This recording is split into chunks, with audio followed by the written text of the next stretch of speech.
This is my favourite place in London because it's the only quiet spot for miles around. Like many people, I spend most of my day rushing around, answering the phone, responding to emails, attending meeting after meeting. I never seem to stop doing things. I'm tired of constantly being busy. So, whenever I can, I grab a book, find a quiet spot, and relax. But then, after a while, I get bored. My mind starts wandering and I zone out.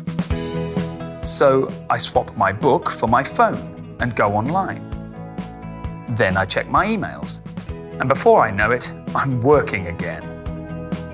I hate being busy all the time, but I hate having nothing to do too. I think a lot of people feel this way. But isn't this a contradiction? How can we be busier than ever before and still feel bored?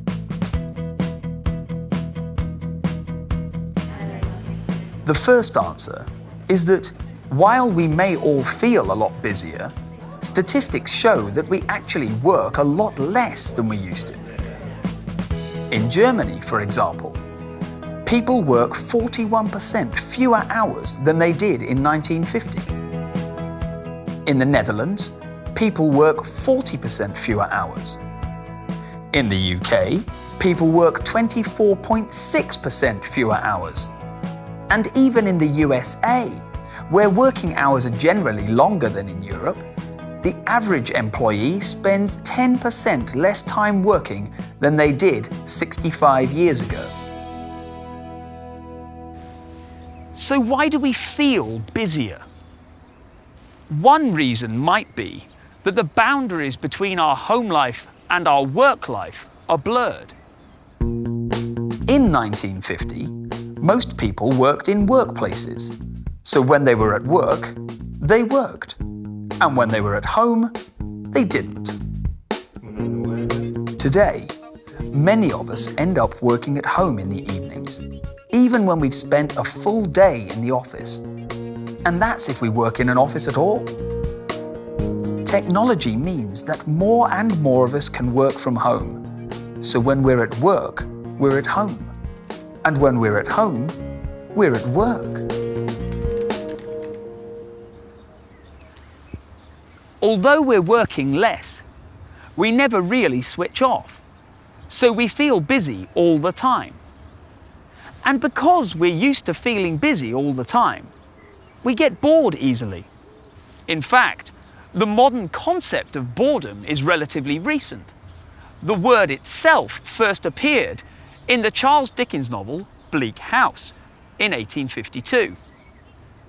Over the last 165 years, it has become a popular way to describe tedious situations and activities, perhaps because tedious activities have become increasingly common.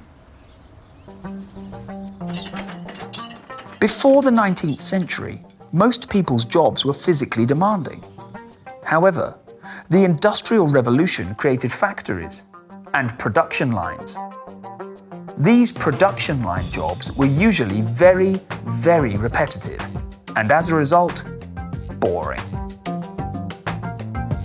As the world industrialized throughout the 20th century, they became much more common. And by 1950, a lot of people were doing jobs that required little more than simple, repetitive actions.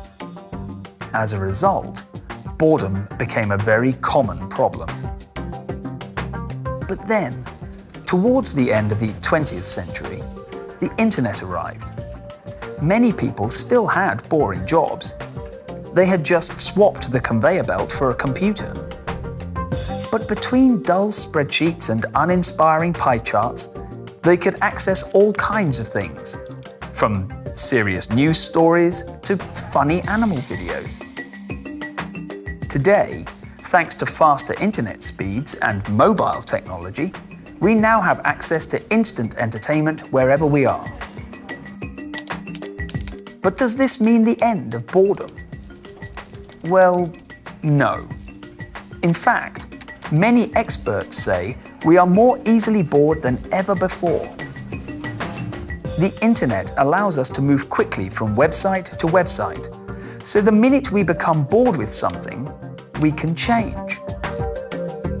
This culture of instant gratification has resulted in shorter attention spans, and as a result, we quickly become restless.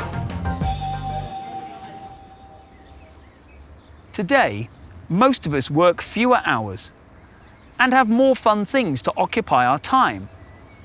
Yet, feelings of both busyness and boredom still persist. But what can we do? It might seem like a contradiction, but these feelings may have a common root cause. We simply do too many things too often. Perhaps we need to forget about doing lots of things at once and focus on one thing, like a book.